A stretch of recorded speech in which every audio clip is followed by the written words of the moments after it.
Yeah, it's crazy how you can not know somebody, but when they pass away, it affects you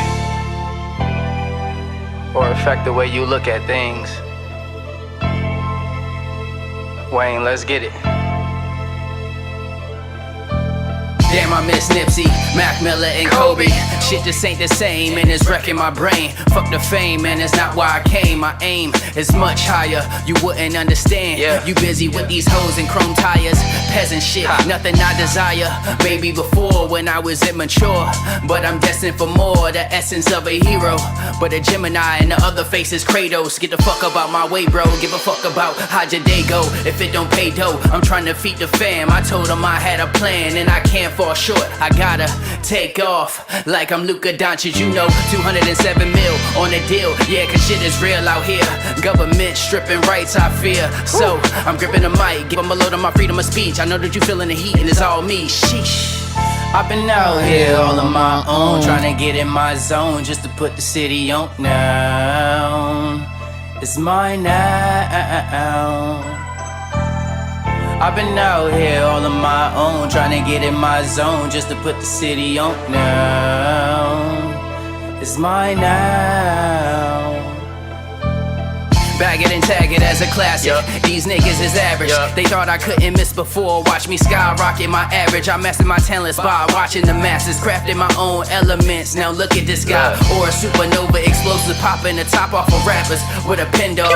I John Wick y'all, cause you're nothing but a lapdog in the backyard, acting like you trap hard for the gram to get a grand. This is sad, find your identity, cause that's a fatality. Just saying, quit the capping, I know that I'm snapping. They snapping pics, I just live in the moment. Better yet, on my Jill Scott, living life like it's golden. What I got is potent, putting rappers on notice. I'm just saying, quit the capping, I know that I'm snapping. They snapping pics, I just live in the moment. Better yet, on my Jill Scott, living life like it's golden. What's up?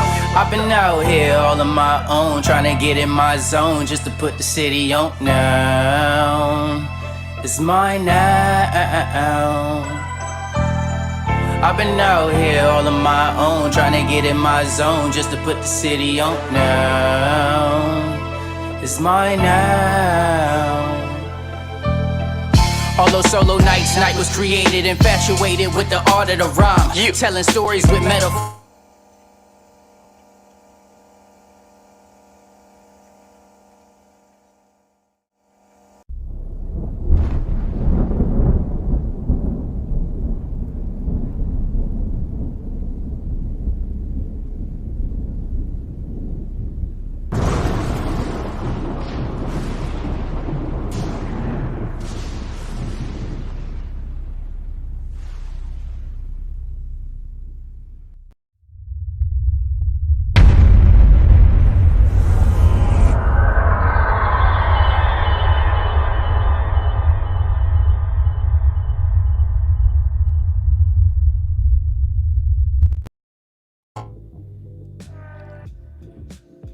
What's up, y'all? This is Midnight Madness. It's your boy TGK here on TGK TV. You know, before we get into the show, for those that are watching, I want to say I appreciate y'all, man. Thank you for tuning into the show or all these shows. Thank you for supporting. Thank you for liking. Thank you for feedback. Thank you for comments. Thank you for sharing. Thank you for all that, man. You know, obviously this ain't the end of the season, right? The content don't stop. It just don't. But just wanted to express my gratitude for everyone that be watching and that be enjoying this, man. Because it's not every day that people get to have a show and people actually want to watch. You know what I'm saying? So I just want to express my gratitude to y'all, and I appreciate y'all tuning in, man. Again, this stuff can't be done without y'all, and you know I always express my gratitude to everybody that's helped me along the way. So with that being said, man, if y'all don't know what this show is Midnight Madness. This is where we talk all things Dallas Mavericks, either on a Friday night or on a Saturday night. It's a little bit earlier tonight because I got some things I need to do in the morning, like workout, like get ready, because I'm going to the Dallas Mavericks versus the OKC Thunder. I'm going to the game. Game 6. I'll be there. Um, and I need to wake up early enough so I could starve and go buy an all black suit tomorrow. I'm buying an all black suit and I'm going to the game wearing all black in an all black suit.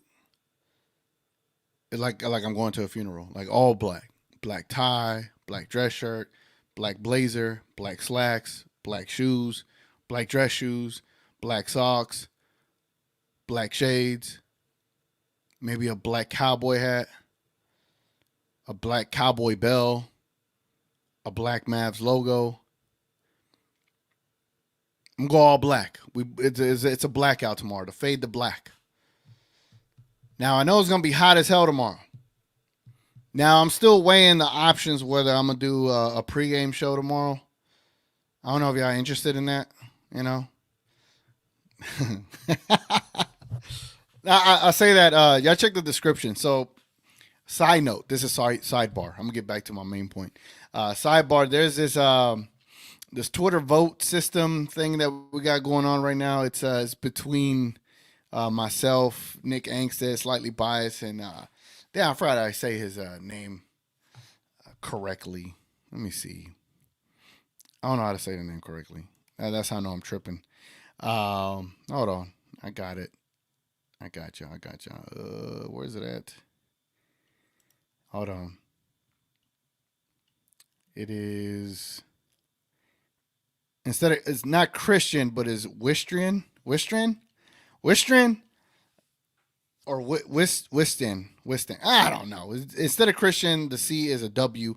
So the link is down below. I'm losing horribly, man. I'm getting cooked. Only 4.2% of 1,200 votes is voted for me. I appreciate that, man. That lets me know like about 50 people voted. You know, I'm not expecting to win, but I was like, if I get 3% of the vote or less, I'm retiring. Like I can't handle that embarrassment. So keep me above 3%, man. That's all I'm asking for. So if y'all don't mind going to vote on there, the link is in the description below. But back to what I was saying. As far as the pregame show tomorrow, I don't know, man, if I want to be doing a pregame show in the heat of Dallas, Texas, from like 5 p.m. to 7 p.m. I'm not sure, cause that's and I'll be wearing all black. Like, are we for real? Like y'all literally want me to suffer like that? So I'm weighing it. I know Luka MVP wants me to be out there interviewing people, which I'm always down for. It's just I gotta see how hot it is, man. If it's hot, I don't know, man. I just might have to shoot an early pregame show and call it that. But other than that, I don't know, man. I don't know. I do not know. But for those, you know, if y'all don't mind dropping a like on the video, goes a long way, as y'all know. Let me see something here. Hold on. Let me put this on X. Because there'd be a lot of people on Twitter be watching and you know, they don't convert to YouTube. It's funny how that works, right? Currently live. Tap in. All right. We got a lot of things to talk about today. There's some stuff I want to get into when it pertains to the good old national media, right? And the talking heads and the stupid stuff that they be saying, man. Let me drink my water, bro. Trying to do better. Trying to eliminate sugars as much as possible. But I got some clips, man. I got some clips, and I want to show y'all the idiocy or idiots that speak on Dallas Mavericks. Said no Diddy. What'd I say? See, I can't even catch my own stuff no more, man. That's crazy. I be listening to We Talk Mavs, and I be like, hey, yo, pause, son. Like, I can't even catch my own stuff. Hey, yo. Let me know what I said, man. Let me know what I said. Hey, sleepyhead. Laugh my ass off. Oh, y'all talking to each other. Gina Kim said, hey, TGK Mavs in 6. Yeah, so one more. We just need one more dub. And it's, how are you doing? I'm doing good. It's been a eventful day today. I'm not gonna lie.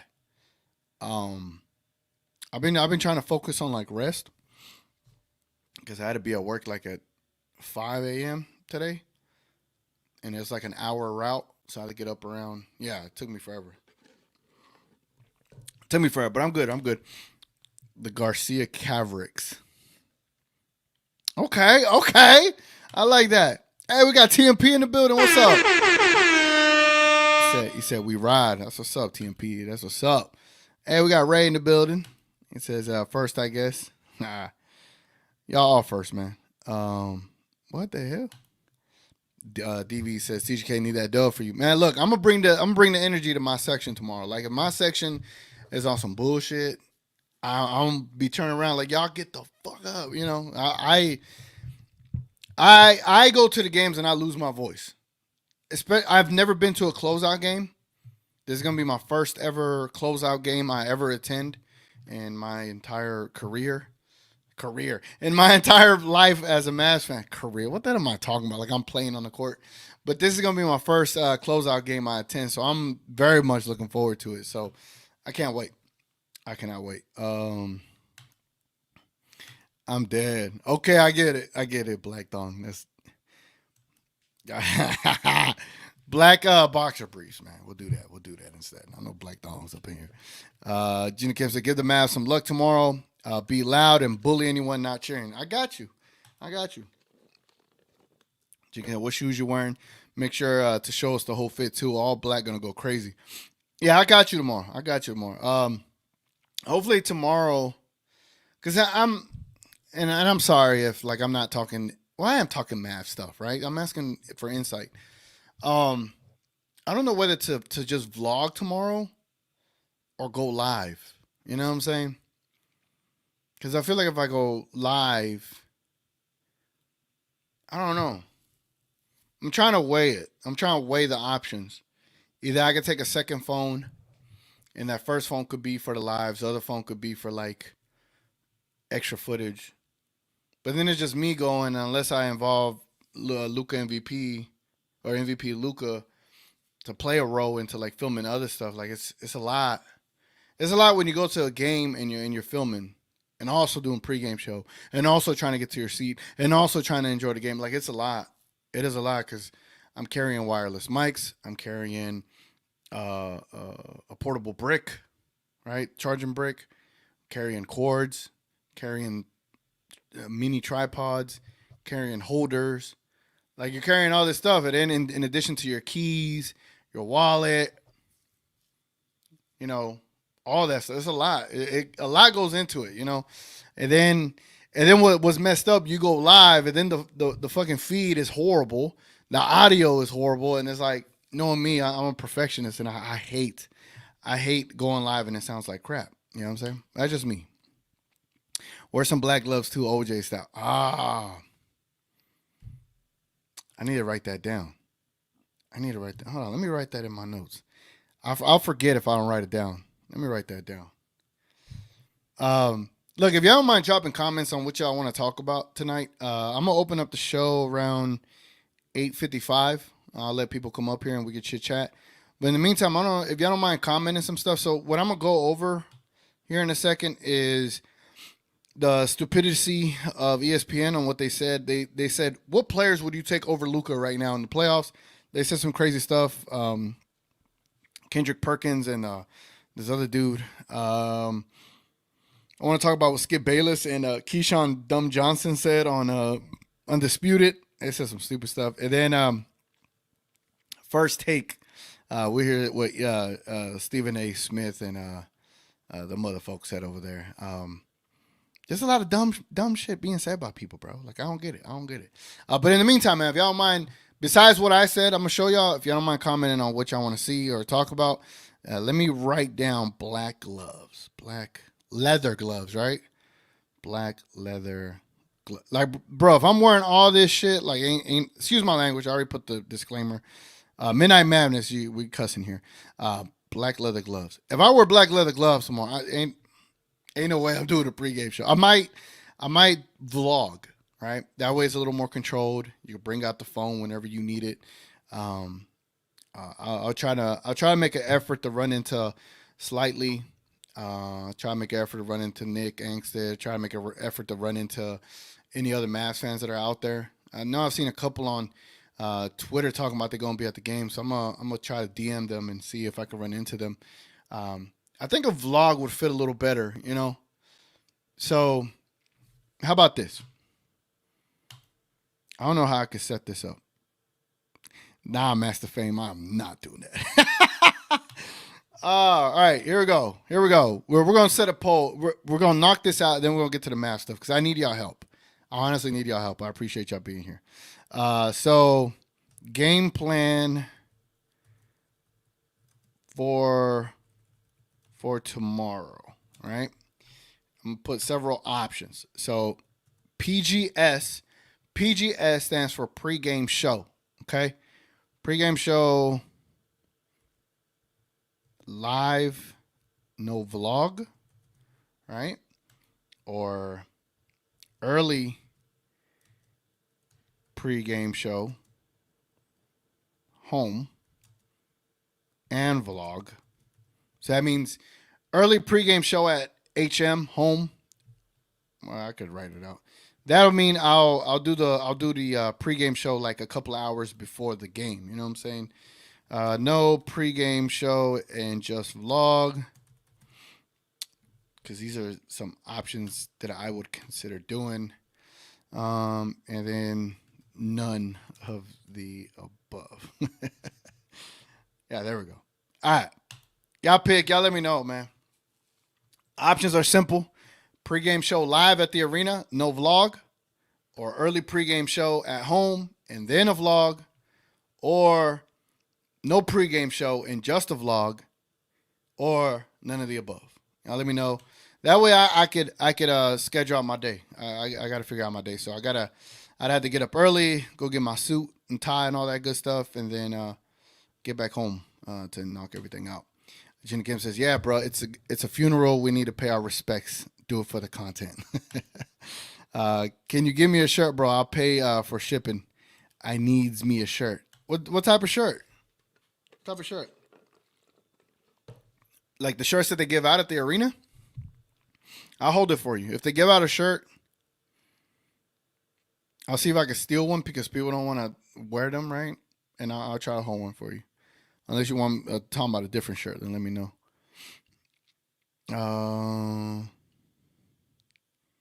I'm dead.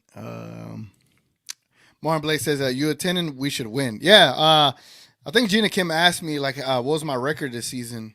The only game I lost that I attended was the Toronto Raptors game. The first Toronto Raptors game. We lost pretty bad. And I remember MVP Luka booing so disrespectfully, bro. This was crazy. It was the most crazy, disrespectful boo I ever heard as the Mavericks were walking off the court because they got their ass beat, right? And hindsight 2020 is like, we got our ass beat. We had no size. Maxey was out. All this other stuff, right? Lively was hurt. And we got beat up by the size of Toronto, Pauls or whatever. You know what I'm saying? Hey, yo. And MVP Luka was like, boo! Like, the loudest boo I've ever, like, I had, like, secondhand embarrassment from how loud he was booing. I was right next to him. It was hilarious. But salute to K Choice, man. K Choice got me to my first game this season. So, yeah. But my record, then after that, all right, what games did I go to? Because I know I did other pregame shows. I know I went to the Miami Heat game. I remember that. Let me see. I went to the one with Rel, right? So I went to the OKC game. I went to the Miami Heat game. What other game? I went to the Utah Jazz game. Trying to think what other game I went to in person. Trying to think. Looking. I think it was just those three games. So I think I'm 3-1 so far this season from the games I did attend. Let me see. Yeah, the Utah Jazz was the last one, it looks like.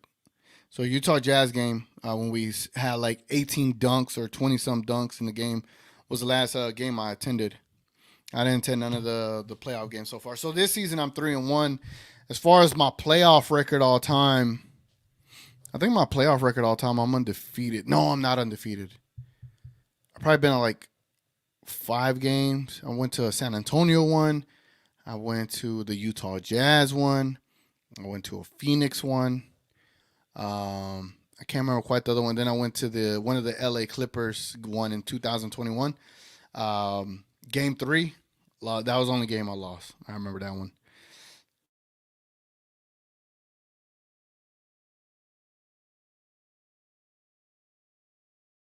And closeout games. Man, why my screen go black? Roman says send food. I already ate some Subway today, bro. I already ate some Subway. Black Norris says black gloves. Like Kato, we're kicking what is it? Kicking ass Saturday night. Yes, sir. Man, I ain't been hitting y'all sound effects. My fault, man. Here comes the money. Here we go. Money talk. Here comes the money.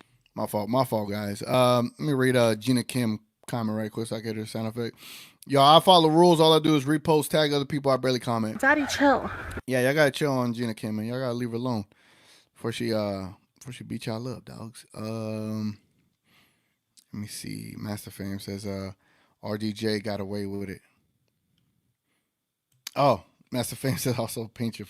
That was a crazy request, man. Because shit's going good, right? So write some positive shit. Nah, man. If I do that, it's the end of TGK, bro. I would get banned for life out here. Hey, we got Richard Case in the building. Richard Case says, you see Nick tell him Richard said you can't win playing Maxey, Dwight, and Tim. I thought that who's the other guy? Damn, what's the other guy on the Mavericks channel? Bobby Carella. If I see him, I'll tell him that. Because I think you be getting under his skin. I think you be pissing him off. You know what I'm saying, Rich? Jenna Kim says, how about PGS and vlog right after UN Live start vlogging? No. That's too much, Jenna Kim. That's too much. It's too much work. You know what I'm saying? Way too much work. Not that I don't mind, but I got to have a balance so I could enjoy the game. You know what I'm saying? If I do a pregame, that takes away content from the vlog. You get what I'm saying? So say I do a pregame, I end it. What content do I have left for a vlog? Me sitting down, recording some of the game, and that's it. Like it's like an incomplete vlog to me. So if I do a vlog, it could be from the moment that I get out of my car. I could walk to the stadium. I could show the statue. I could really amp it up and build it up as I get to the seat. You get what I'm saying? Master Fame, yes, a stadium shirt. All right, if they give me one Master Fame, I'll hold it for you. Please try to meet Nick or slightly need to see those pics. Yeah, if I get them on film, that'd be better. I'll hit them up tonight. See where they're sitting at. See if we can link up tomorrow. DV says no 55 emote is criminal. Oh, I get you. Damn, I don't have one right. They haven't given me more emojis to add. Let me see if I can add more. Let's see. Emoji. Oh, I can add another one. All right. DV. Find me, if you don't mind, finding me the best DJJ image, like whatever, like him flexing or whatever. Find it and send it to me, and I'll make it the DJJ emoji. Jim Kim says, can we redo the most important Mavs list? I feel like it might be easier to tell this time, or most important Mavs player in the playoffs so far. Ooh, okay. I got you, Gina Kim. I got you. Look. Hey, this list would probably look a little different, right? Oh, yeah, it's going to look a lot different. So this is what it was last time. Mavs player ranking, right? Here we go. Mavs player rankings. So we had Luka, Kyrie, Gafford, PJ, Lively, DJJ, XM, Green, Hardy, Kleber, THJ, Morris, Powell, Lawson. Yeah, it would be a lot different for sure. It would be a lot different. Let me go ahead and set this up. So if you're a member, you are welcome to join the show. If you are not, you can't join the show. But the link is down below. For y'all to join the show. Appreciate the suggestion, Gina Kim. Rich K said, I added Nick to the list. Been messing with him a couple of weeks now. Gina, unless you're going to come help me film, then we can make that happen. But that's a lot of work for one person. The last Mavs game I went to was against Boston when Luka hit the buzzer beater over Josh Richardson. Wow. Damn. That's a game. That is a game to go to. And I prefer an early pregame show than vlog. Got it. Yeah, it looks like that's how y'all are voting so far. So far on the vote, we got 54% on early pregame show and vlog. I appreciate y'all, man. If y'all mind dropping a like for everybody checking in, tuning in. We're going to wait till we get a guest. But in the meantime, let me show you some of these idiotic clips from these idiotic stations. First of all, let me show you this one. This one went kind of crazy on my Twitter today. I posted this last night. It's gotten 78 bookmarks, 437 likes, 35 retweets, 53 comments. That's crazy. So I tweeted, I was like, this pissed me off to no end. The panel was asked how many players you're taking over Luka that remains in the playoffs. The answers blew my fucking mind. Not everyone deserves to speak on Luka. Not everyone deserves to speak on Luka. Luka is And y'all are about to see why. So here we go. Check this out. capable of, especially if he's focused on all the right things on the court. How many players that are left in the postseason are you taking over him? Whew. Well, the guy in Denver's pretty good. Jason Tatum. But that's it. I mean, I'm enjoying, what I'm enjoying is this Lou Dort versus Luka connection. It's like one of the great wide receivers against a great cornerback. I mean, Lou Dort has played great defense on him, and through the whole series, I mean, Luka's averaging 23 points on 42.4% shooting. And if they're going to stop Dallas, it's going to be that matchup. So enjoy this. This is beautiful. Mano versus Mano. I'm loving this. First of all, he said, for the guests that just joined, give me a second. All right, let me go off on Mark Spears. First of all, the man said Tatum. He said Jokic and Tatum. I'm like, you son of a bitch. There's other players that you could have said even before Luka, and I would have been like, all right, I get it. You could have said Brunson. You could have said you could have said Anthony Edwards. You could have said those two guys, and I would have been like, for the playoffs, I get you. Tatum, what has he done this entire playoff series other than you being the East Coast Boston Celtics biased analyst, whatever you are, right? I understand Mark Spears has been in this field for a very long time, but I feel like he's lost touch even being in the field. Like, how you in the field your entire career and you lost touch? I don't understand. And then, what did he say, Mano at Mano? He said this correctly. I'm loving this thing, and I don't know that there's going to be a tough Mano. Like, there it goes. This is beautiful. Mano versus Mano. Mano versus Mano. Sir, that is not how you say that, okay? That is not how you say Mano versus Mano. Anyway, I digress. I'm loving this thing, and I don't know that there's going to be a tougher defender that Doncic's going to face the rest of the playoffs than him. Doncic. Can people stop saying Doncic? It is Doncic. Doncic. That Doncic, right? That's the way you say it. Not Doncic. Try harder, Marcus Spears. Jesus Christ. Well, before the postseason, I said that outside of Jokic, I believe that Luka was the most dangerous player in the Western Conference. Well, he hasn't, lived up to that expectations in my eyes. To Luka expectations, he's been horrible outside. Horrible is a crazy take. Not Luka standards, I understand. Fully understand. But I think Luka being horrible and still averaging more than Jason Tatum says a lot about Jason Tatum. Anyway, last night game, right? I expect big things out of him. Again, there's still more time. I believe they're going to get through this series. And I believe his shining moment is going to be whether he faced the Minnesota Timberwolves or the Denver Nuggets. But when it comes down to it, I'm definitely taking Jokic right now. I'm taking big body Brunson. I'm taking Anthony Edwards. And I'm taking his own teammate in Kyrie Irving. Oh. Look, bro, you're not going to make me hate on Kyrie, okay? You're not going to do it. You're not going to do it. But I'm going to leave it at that. Let me talk to the host here, man. How you doing, Master Fame and Div? How y'all doing, bro? Y'all can speak. Y'all can speak now. Doing good, man. Sound like you working. What's up, Master? Master Fame? Oh, hold on. Hey, you back? You back, Master Fame? What's up? What's going on with me?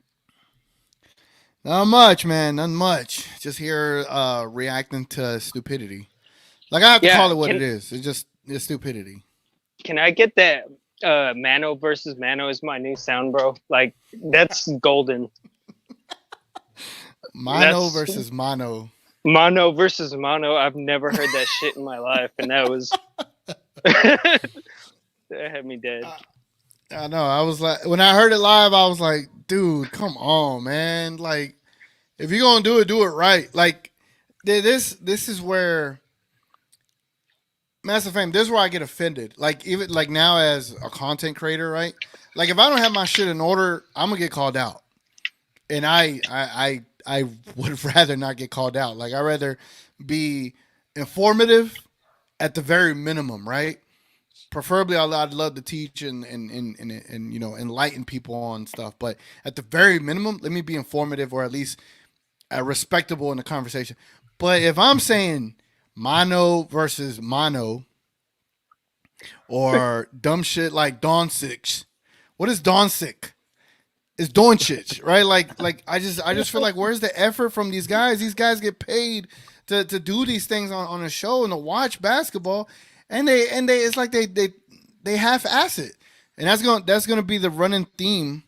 That's gonna be the running theme of reviewing these other videos is that these dudes half ass their homework, they half ass their takes. All this shit is so offensive to me. TGK. What's up, TGK, Tim? oh, sorry. What Oh, up? go What ahead. up? No, go ahead. Go ahead, Div. I was gonna say, TGK, if anyone decided to make clips of these guys for the past 2 years of what they've said, Oh my gosh. they would look like a bunch of contradictory dumbasses. Like literally, when you say you'd be held responsible if you said stupid comments, man, these guys don't get they're not held responsible for any comment. How many times have you heard Perk say things that totally go against what he said like a month ago? Yep. They rely on their viewership to have a goldfish memory. Like that's pretty much what it comes down to. Look at Stephen A. Smith, man. Stephen A. Smith just the other day said, "Oh, you know, I'll take Luca over in Game 6 over Shea." Right? Mm-hmm. That didn't make sense. Did that make sense? Did you expect that answer? Like, I mean, these guys don't make any sense, man. They just don't know any better, man. They just don't know any better. What's up, TMP? Yo, my guy. What is up? Not much, man. Not much. We're here on, you know, the night before Game 6. You know, That's right. Game 6 That's right. Eve. Yeah. So it's like the eve of the Christmas came funeral, early. right? The eve of the funeral. The The eve death of the funeral. before the funeral. That's right. I'm gonna be wearing black. I hope you guys. Damn, do I need to rename this? Oh, my God, YouTube will allow me to put that. Let me see. The death before the funeral. the night before the funeral, or The night before the death funeral. Maybe the night before the funeral is better than the death. Yeah, 'cause no. then YouTube will flag that'd be it. allowed. That'd be The allowed. night for sure. before. Oh yeah, that's because they're soft.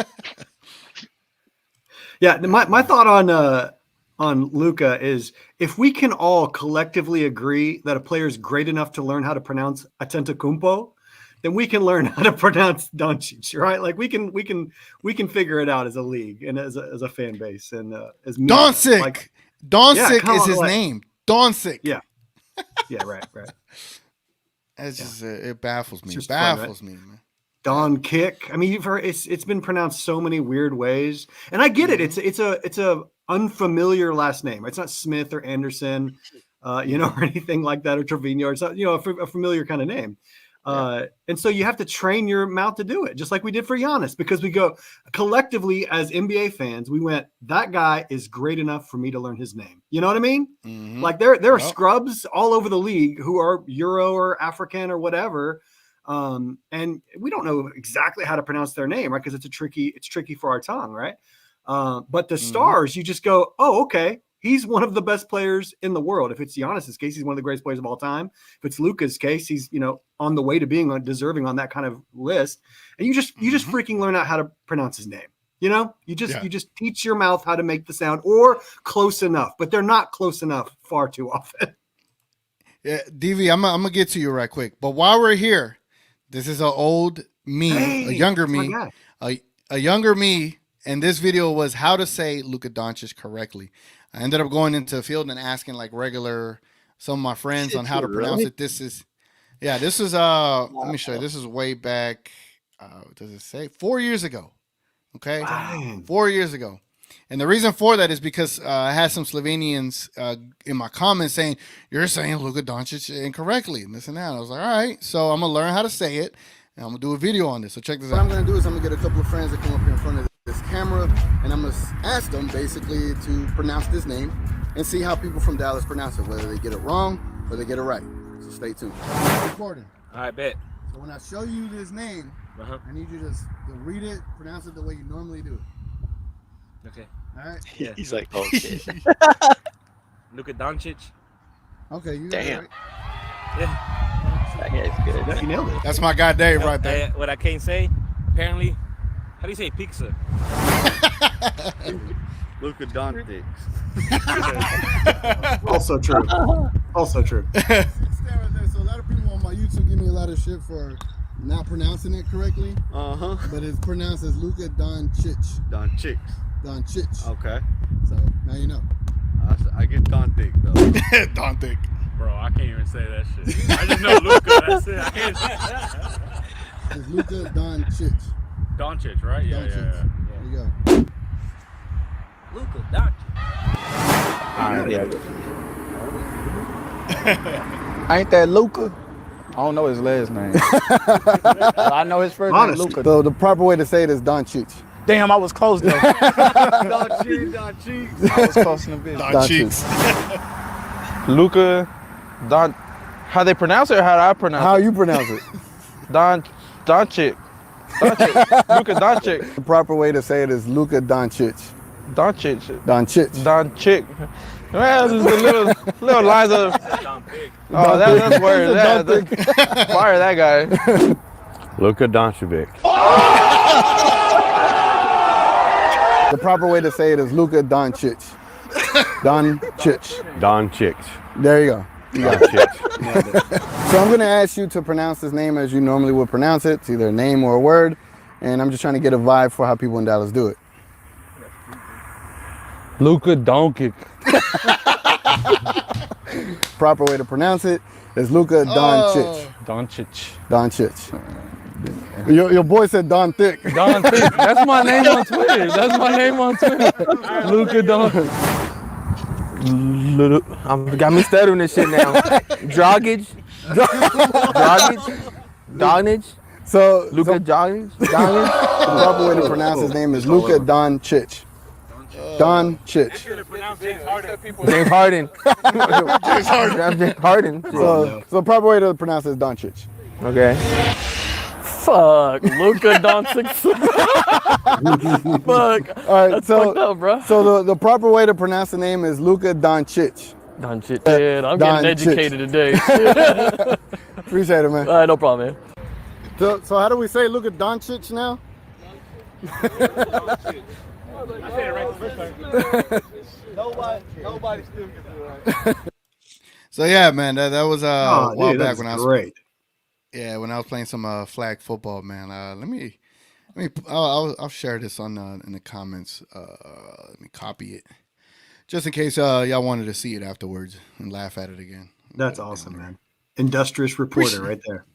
Yeah, you know what I'm saying. You know, like that way people know. Like I've been doing mass content for a minute. You know, now I'm just doing the live stuff. Excuse me, damn. All that Subway coming back up. All right, y'all ready to see some more stuff, some more stupidity said about the Mavs? Let's get to it, right? Here we go. This is the fun one right here, Mr.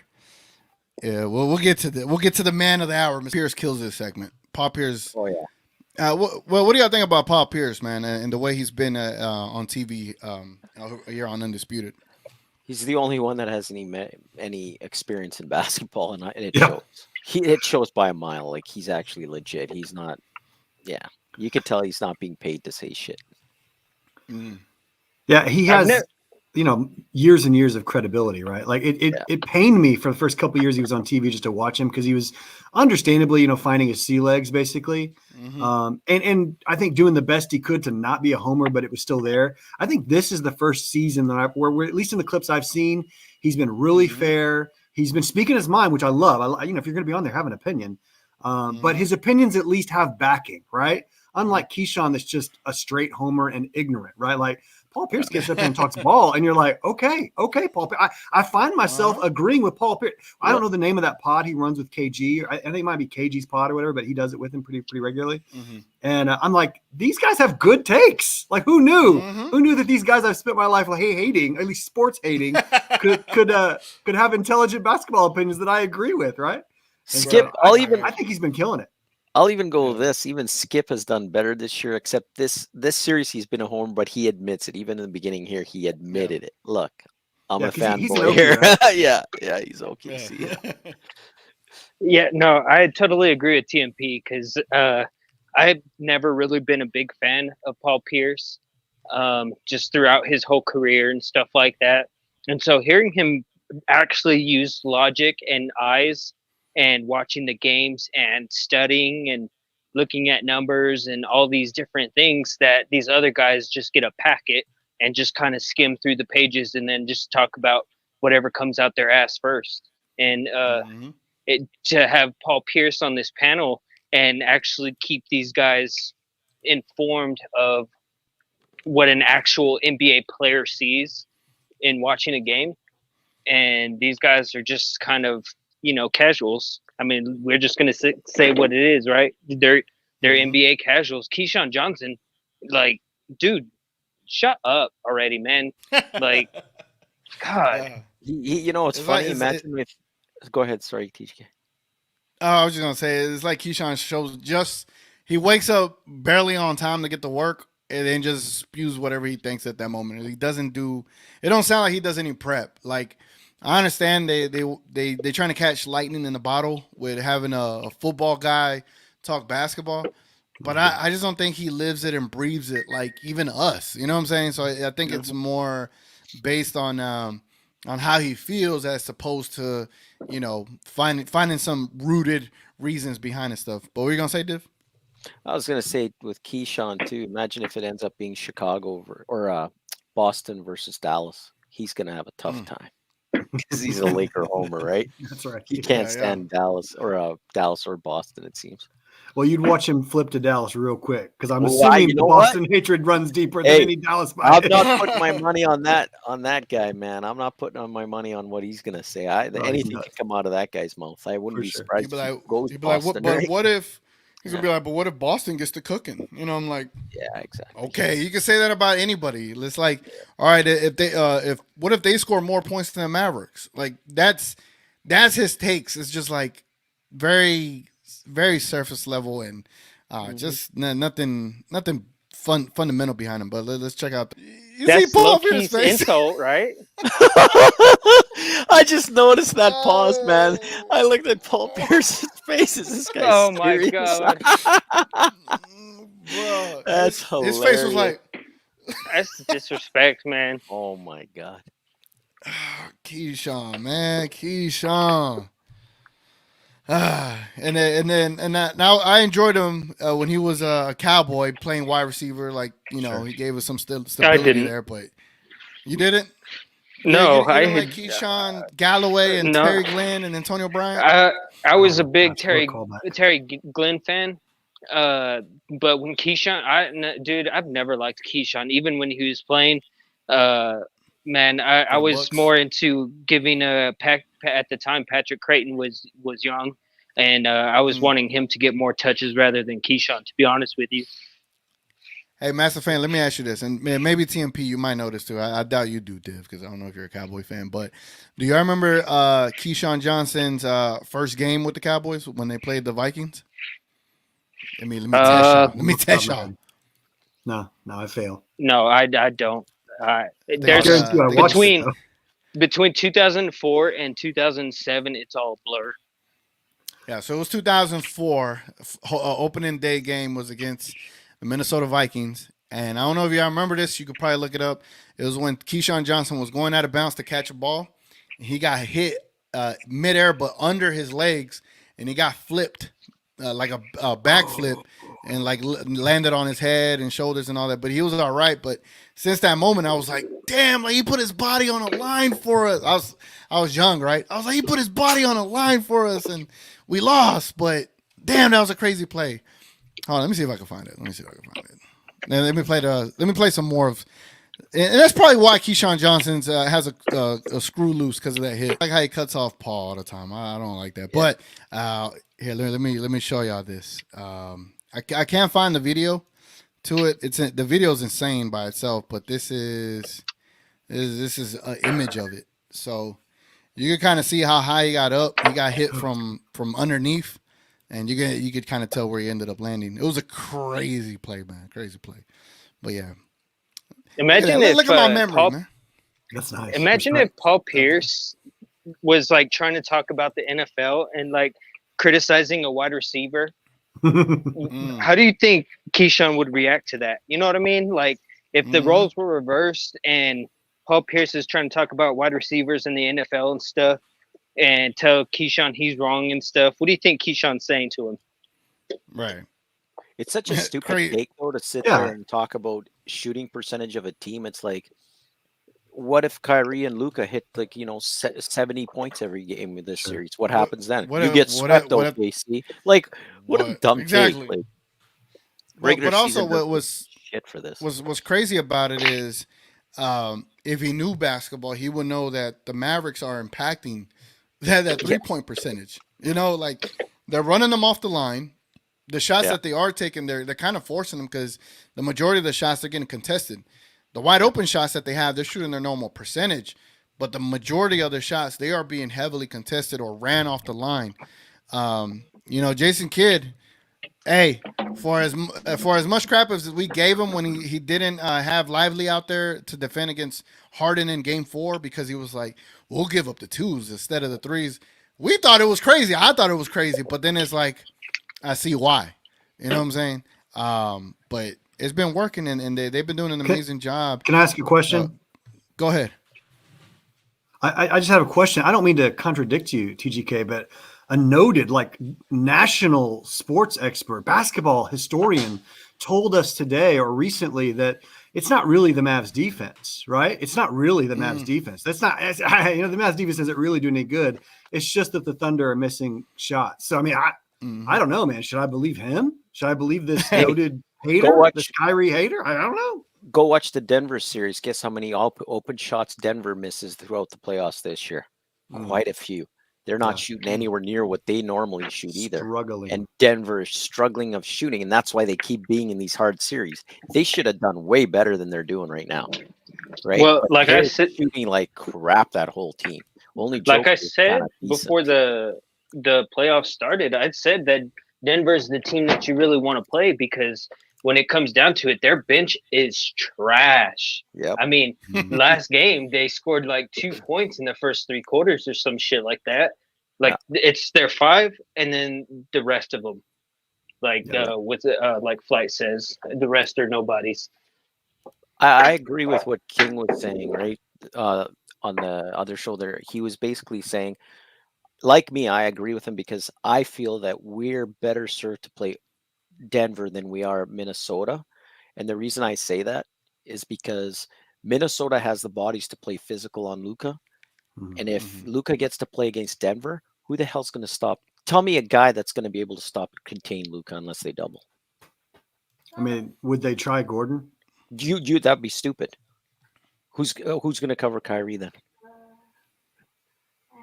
And down low, I mean, because if you take Gordon out of the paint, oh my God, it's going to be a feast day for us, right? Yeah, and to be honest, I don't think even Gordon can stay in front of Luka. To be honest, I don't. Probably not these days. No. But he's probably their best option, right? Yeah, Is it? Yeah. Well, he might be. I would put KCP personally. I want someone speedy, and then double when they use screening. I actually think Michael Porter Jr. does a good job, man. I ain't gonna lie. I agree with TGK. I was gonna say MPJ. I say that's who they put on Luka because he's bigger and he really does give Luka fits, man.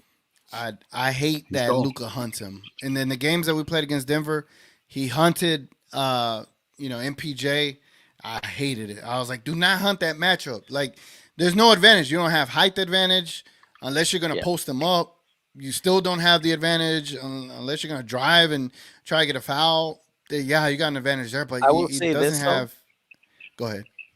I was just say I agree with you guys, MPJ, but here's the thing: Luka is playing way better defense now than I've ever seen him in his career.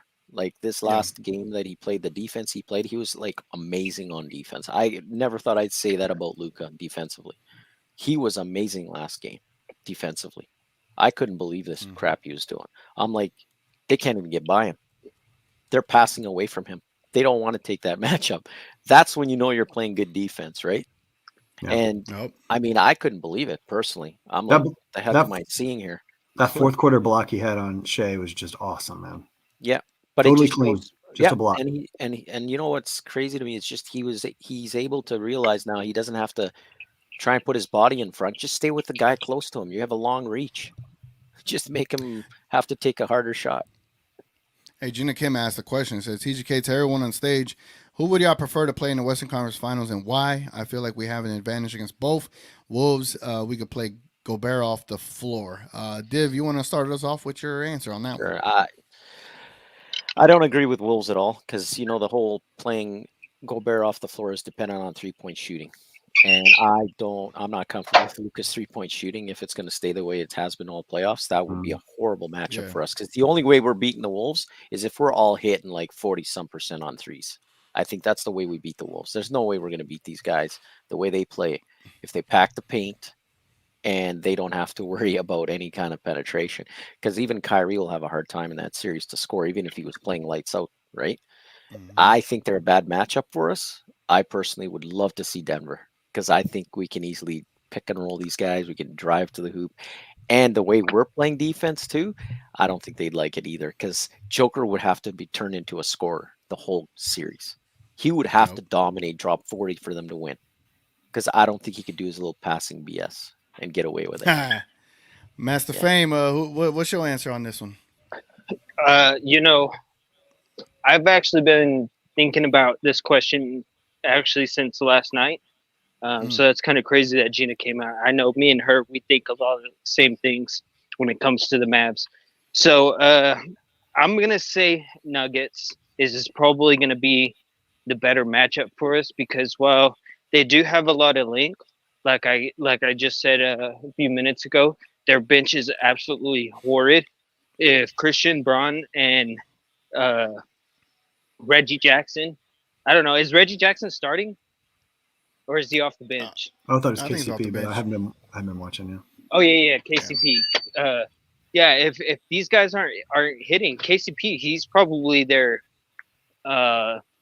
most solid after Jokic because Jamal Murray is just so up and down, and you never know what kind of game he's going to have. He can hit 6 threes in the first quarter, or he can hit 6 shots all game. You know. And so the Wolves, they have way more firepower, way more length. They're going to play you a lot more physical than what the Thunder are playing you. And so for Luka's sake, for Kyrie's sake, we need the Nuggets. What about you, TMP?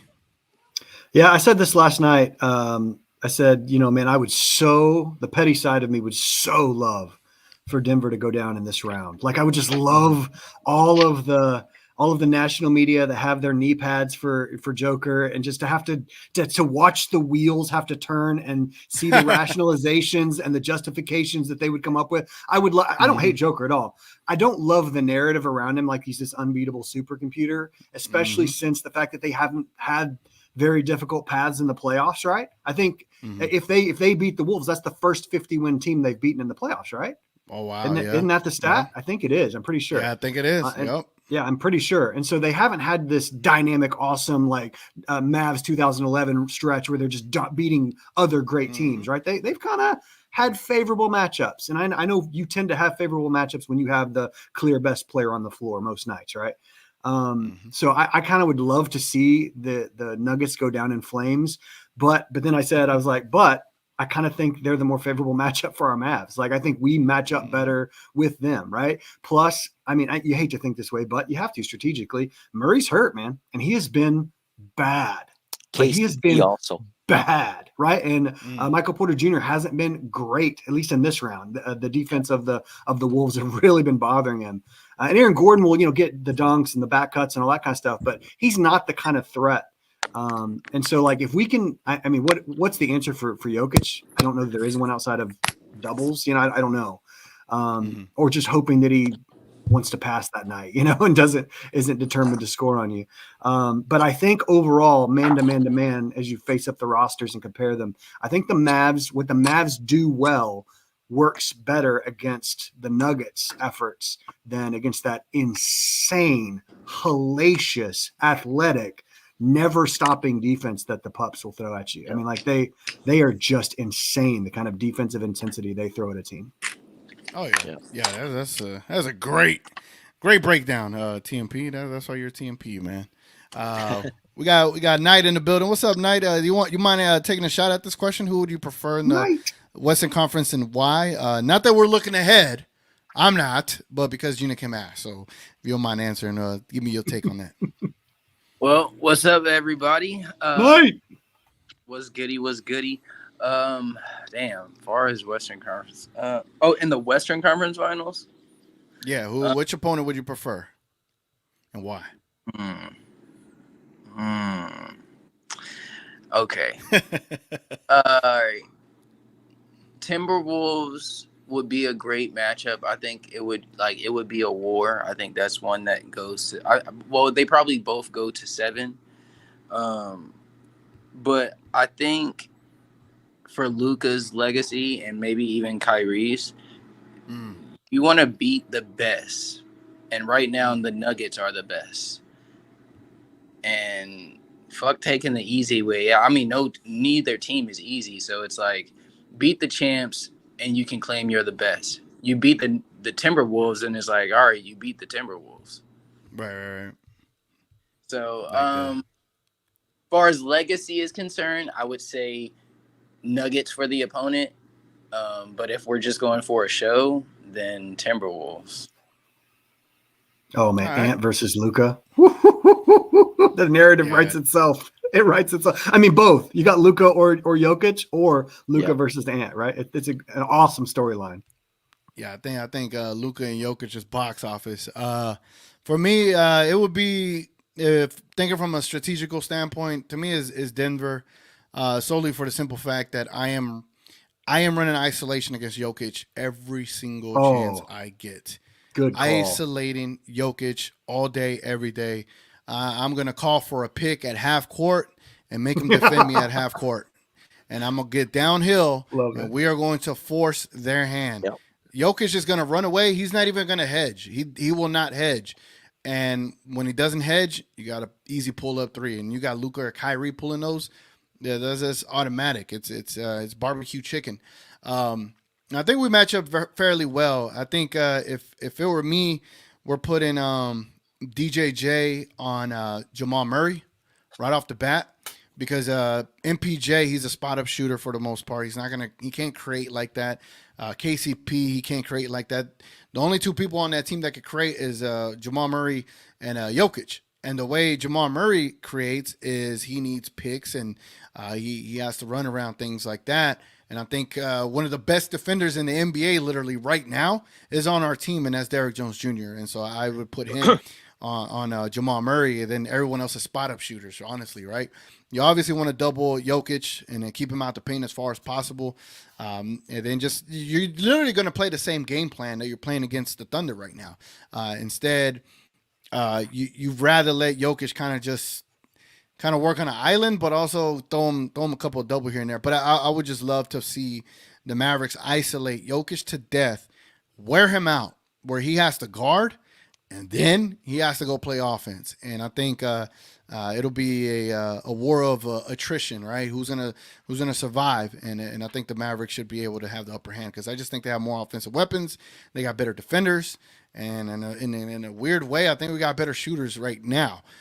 So to me, it's the Nuggets, and for one, box office reasons, narrative reasons, and strategical reasons. That's why I want the Nuggets. That is, you paint a pretty picture there. Hey, so do we have Luka guarding MPJ or Luka guarding Gordon? Luka, because whoever Luka isn't guarding, PJ's got him. So who do you want PJ on? I guess I would put Luka on Gordon. Put Luka on Gordon. Yeah, because Garden is just a cutter. Gordon. Luka It's just the has less to wake up demanding and just assignment for watch. sure. Yeah. Yeah, You don't put PJ on Jokic. Oh heck no. No, because you'll have Gafford or Lively. Yeah, you got, if you're But gonna have they're a gonna 5-man, he's got to be out there, right? they're Or what's roaming the around the paint, the box, and they're letting PJ and DJ and all these guys switch off, and they're staying. I was listening to a Thunder podcast just about a couple hours ago, and they were talking about how surprised they were that we've only had like 1 3-second call, and like 2 or 3 this whole series. But how much we are rotating Gafford and Lively to stay in the paint. I really think they're going to throw PJ on Jokic and watch Lively and Gafford kind of just float around the zone. All right. Huh. That's interesting. Well, we'll see for sure. I I tend think to it's gonna be think- like I think go ahead. I think part of that is because Chet's not hitting threes, that we're just kind of allowing our 5s to float and kind of cheat off of him, because we've been daring him to hit threes and he hasn't been hitting. He hit a few in the corner, right? But I mean, Joker's he's too serious down low, man. Like he's too much. He's going to put in that work. I just feel the way you beat Joker is you have to have someone that can actually hold his weight with him and then have people cheat when he puts it on the ground. You got to chase after that ball, yeah. But he's smart. He's going to get you a couple times, right? Oh my gosh, he's gonna get you. So, but you have to. So that means it's got to be Lively, because Gafford. I mean, look how Gafford played against Zubac. I mean, he got sunned in that series. He just got destroyed, man. That was embarrassing. And so if you put him up against Jokic, what are we gonna get? So it's gonna be Lively or PJ. That's why you got 12 fouls, man. That's why you got 12 fouls to throw at Jokic, man. And I think if you're able to wear him down on the defensive end, his offense, he's gonna get to the point where he's like, man, here, Jamal, here, can you spell me right now? Because these dudes are making me defend every possession. You have to make him defend every single possession. I don't want to see ISOs against their best defenders. Go at Jokic every single time. Get him in foul trouble. Get him out the game, bro. DGK, what you're saying is exactly what Lakers people wanted the coach fired for. They said, why are we starting off attacking Joker, and then in the third and fourth quarter we stopped doing it? That's what they were complaining about. And that's why the guy they wanted him fired. They were complaining about the coach. Why are we stopping attacking him? What are we doing? Div, imagine Kyrie on an island versus Jokic. I know. Because they're going to have to switch, and if they hedge it, right? Say Jokic is guarding Gafford, right? So Gafford will go up, set the pick, and Kyrie's fast enough to where you just can't hedge and try to recover. You can't. You know what I'm saying? You're going to have to hedge and stay there. Around it. Oh, yeah, he can right. run around. Yeah. And if he tries to hedge and recover, he's not going to be fast enough to catch up to Gafford. Look, Jokic is going to be in trouble if Kid does this the right way. And I'm pretty sure Kyrie and Luka, they already know how to game plan it. But Jokic is going to be in trouble if they do this the right way. So that's all I'll say on that. But let me get to this other thing I wanted to show y'all, man. Let me get here. So check this out. Nancy beat me to this. I wanted to show y'all this, but this is a film session. I've always been posting them on Twitter. I feel like I'm responsible for introducing him to Mavs fans. I'm joking. But now he has a whole nother channel called Awful Coaching. But here he's giving praise to Luka and Kyrie that they are no longer, well, in his previous video, he was talking about how they were in North Korea with OKC's defense. Here, they're in South Korea now. Check this out. Luka Doncic and Kyrie Irving are playing some of the best defense they have played in their careers. I mean, first of all, so PJ Washington's going to double. Luka Doncic does a great job rotating down to start so the drop off to Jalen Williams doesn't get made. Now look at the communication here. To take the cutter Isaiah Joe, pushing Kyrie Irving back out to the wing so you're not giving up an open three. Great contest by Kyrie Irving on that. Kyrie Irving gets switched on to SGA. We talk about it all the time. Look at him knowing where his help is. Keeping SGA to the middle middle of the floor, where Derek Jones Jr.'s in the gaps, where Derek Lively's in the gaps. Look at that. Keep him to the middle of the floor, right in the gaps right there. No place to go. Force a terrible contested three. Just an unbelievable sequence here from Luka Doncic. First of all, watch him rim protect right here on this SGA drive. He gets Derek Lively in the air, but there's Luka Doncic to contest at the rim. You end up with nothing. Now Oklahoma City gets this offensive rebound. Look at Luka Doncic. You can see him communicating right now that he wants a diagonal switch. He's going to let SGA get into the lane. Derek Lively's going to step up. He's going to diagonally switch over to Lou Dort, so you end up with that. And the one-on-one defense, I haven't seen this in his entire career. First of all, he gets in the paint, gets some help on Shai Gilgeous-Alexander. Look at him close out, though, on Aaron Wiggins right here. Look at that. Close and then just slide your feet. Cut off the driving lane right there. Slide your feet. Brings it back over. We're still sliding. Spin Great move defense. in the air. No place to go. Nothing. It's all just unbelievable awareness from Luka Doncic. First of all, good one-on-one defense from Lou Dort, but when they swing the ball to the wing right here, look at how he's seeing ball, seeing man. Understanding Gafford's going to have to step up and help. If he's a second late here, this is a layup. Look at him rotate immediately down to help the helper. Nothing for Josh Giddey right there, and the Thunder have to reset.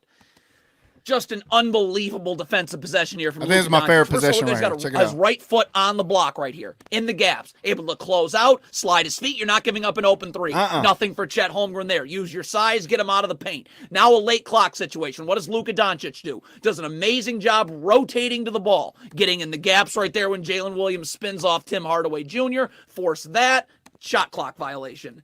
Luka Doncic away from the ball. This is great defense. Look at that. Right foot parallel to the block. In the gaps. Derek Jones Jr. is cooked, but it doesn't matter. There's a second defender right there in Luka Doncic. Look at this. Stunt, recover at the ball. We're not giving up an open three. Run him off the line. Now Derek Jones is able to step up and help, and you get nothing. This is just unbelievable defense from both Luka Doncic and Kyrie Irving on this possession. Look at him get low. Palms of my feet, showing his hands, ready to slide. Look at him sliding, no place for Jalen Williams to go to. Force the pass out. Now Kyrie Irving's going to do a great job getting over the top of the screen. Luka Doncic seeing ball, seeing man is in the gaps right here. Now watch Kyrie Irving right here. Daniel Gafford's going to be late to close out. Pump fake and go drive, but we got Kyrie Irving and Luka Doncic both coming in to help. But watch when Chet Holmgren, bang, just picked his dribble up. So now Luka Doncic right back out to recovering. We're not doubling for no reason. Turnover. Again, I mean, He literally passed it to our guy there. Like to watch that film like that, I'm like Luka's playing amazing defense, bro. He's kicking ass right now, bro. Like I don't know, man. Like it's crazy when people say he's not playing defense, you know. Yeah, that's what these playoffs are for, man. This is where those narratives change, and this is where Luka has a chance to really change his whole narrative about the whole.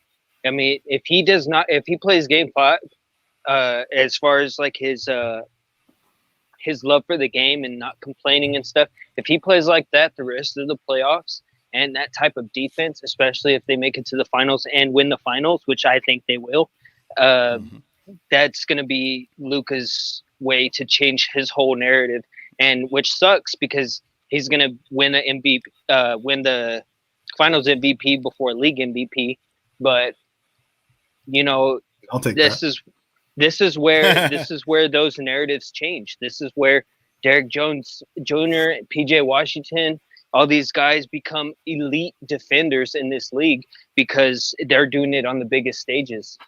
Usually those stars, I'll be honest, in the history of the NBA, usually stars take a while to develop their defense, right? They come in with an offensive bag and they develop their defense later on, or, you know, after they get a certain age. And I think a lot of people forget how old Luka is. He's only 25, right?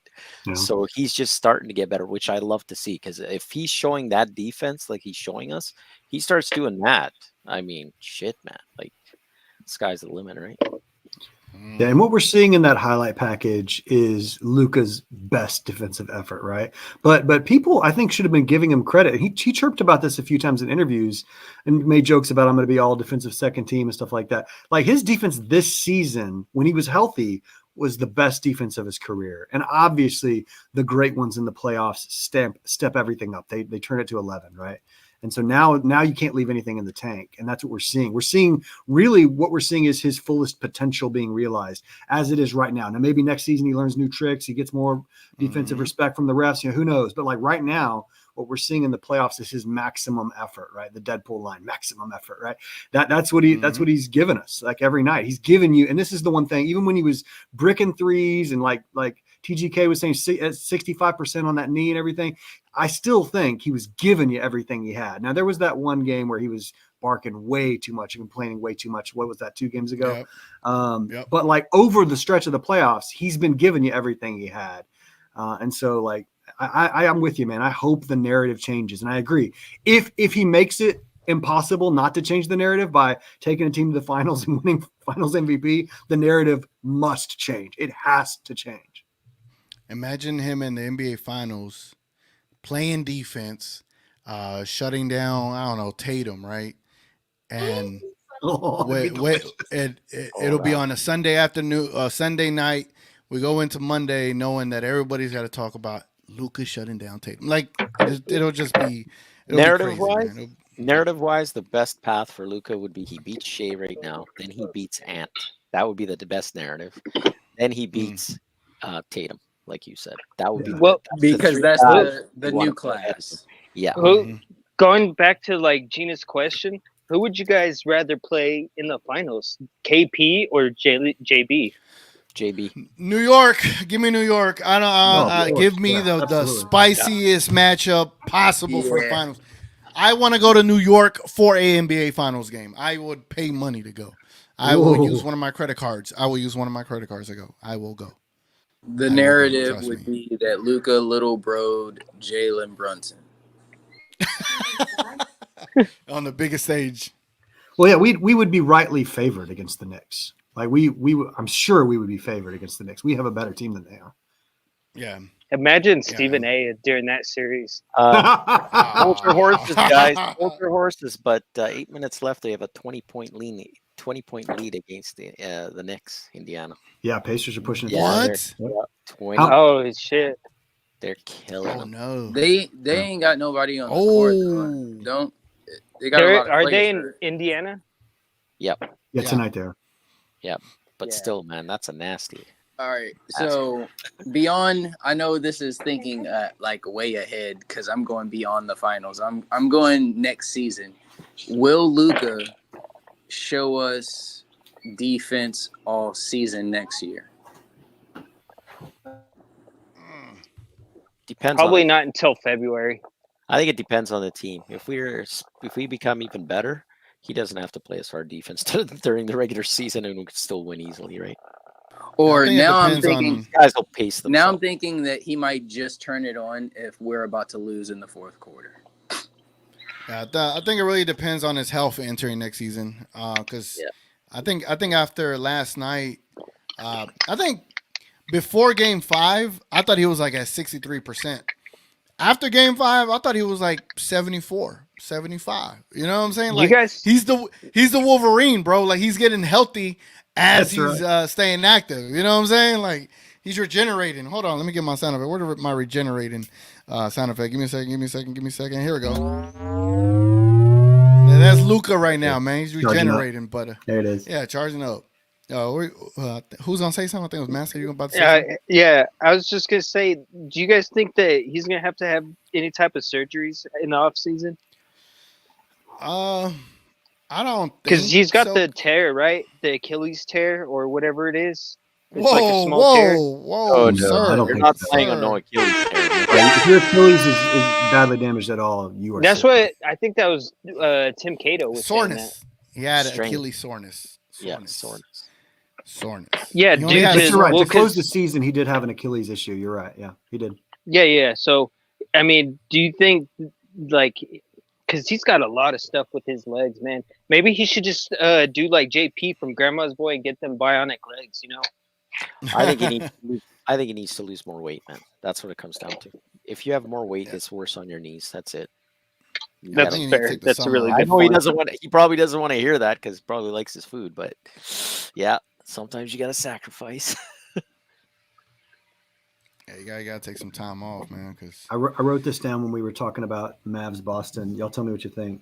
I mean, imagine the storylines that would write themselves for Mavs versus Boston finals. It would be the vindication for Kyrie, right? It'd be the vindication. He comes back. So I got two V's: vindication for Kyrie and validation for Luka, right?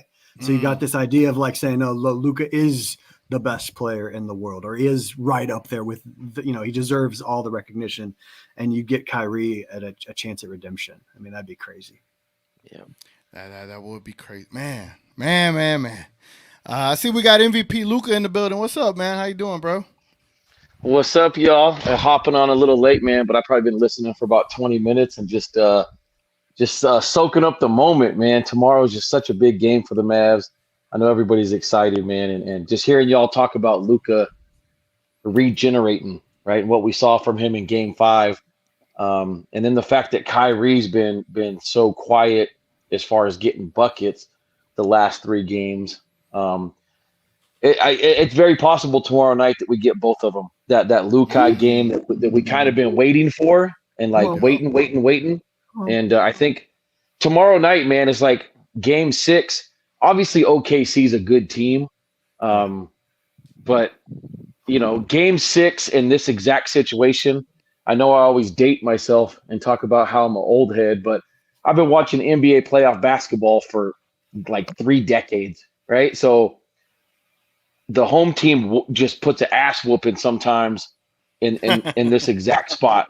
And so, like, I thought the Mavs would have a game this series where they win by 20, and they were on the verge of it. I think in maybe Game 3 and Game 4 where they had so many fucking chances to extend that lead and had I can't remember which game it was. They were up by 12, and they had 3 shitty possessions in a row, up by 12.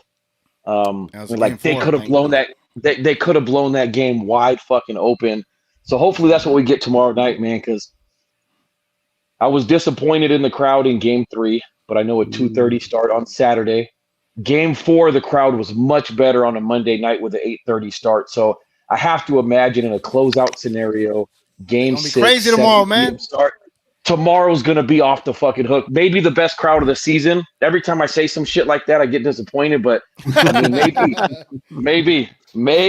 Isn't Kyrie undefeated in closeout games? He is undefeated, 13-0 in closeout games, man. Maybe 13-0. Damn. Maybe he has his big 40-point night, right? Yes, we just get him to take more than 11 shots. This man is like Undertaker with freaking WrestleMania. Hey, Jason Kidd's also 4-0 in closeout games. Really? Nice. Good stat. Yes, sir. Wow. What the hell? I don't even know what sound effect to play there. Let me see if I can find the sound effect. Write some positive shit. Oh, yeah.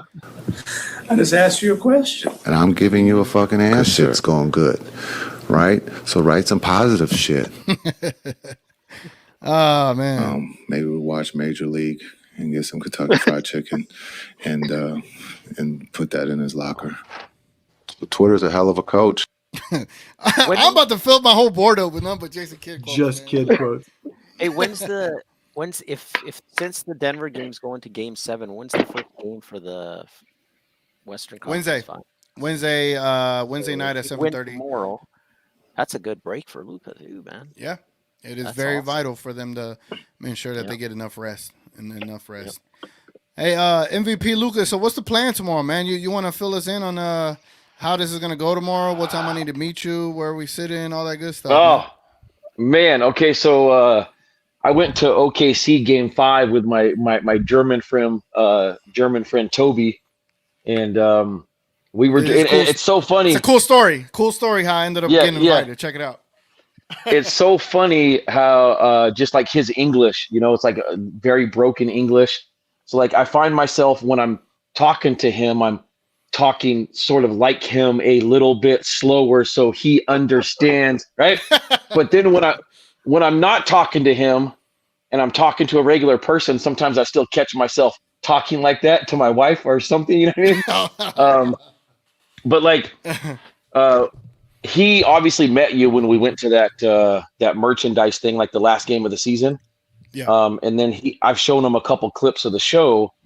And so he's from Germany. So like, he's really confused. He's like, why don't we have a bus with 50 people going to OKC? He's like, I don't get it. And then when people leave the games, I told him, I said, bro, you need to start your own Dallas Mavericks fan club and do Bayern Munich Dallas Mavericks style, because he's trying to tell me for the away matches that they just roll super deep and they have their own section, and it's just obviously a whole different world when you're talking about European soccer. But he was we're driving out to OKC, and he's like, I don't understand why it's just me and you in the car. Like, where's all the Mavs fans? It's a fucking 3-hour drive.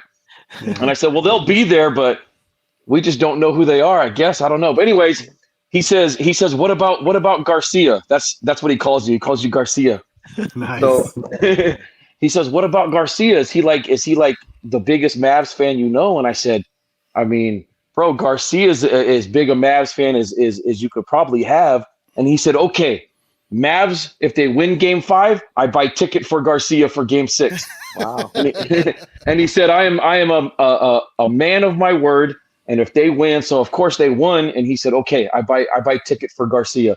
So he went on, he went on Ticketmaster. Yeah, living right, man. We were driving back from OKC, and he got on his phone, and I mean, you're not sitting courtside or nothing. He got you the cheapest ticket in the building, which is not in the 2 seats that we have.